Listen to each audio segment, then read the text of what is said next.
রাজধানীর গেন্ডারিয়া ধূপখোলা মাঠে জগন্নাথ বিশ্ববিদ্যালয়ে অষ্টম আন্তঃবিভাগ ফুটবল প্রতিযোগিতা 2025 শুভ উদ্বোধন করা হয়েছে।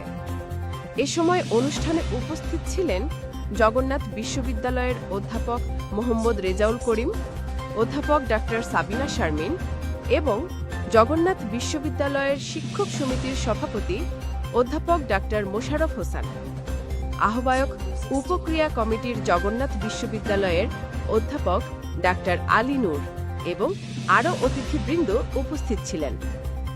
জগন্নাথ বিশ্ববিদ্যালয়ের শিক্ষকবৃন্দরা সংক্ষিপ্তমূলক বক্তব্য দেন, কিভাবে ফুটবলকে এগিয়ে নিয়ে যাওয়া যায় সেই আলোচনা করেন এবং ছাত্রছাত্রীকে ফুটবল সম্পর্কে বিভিন্ন ধরনের দিক নির্দেশনা দেন।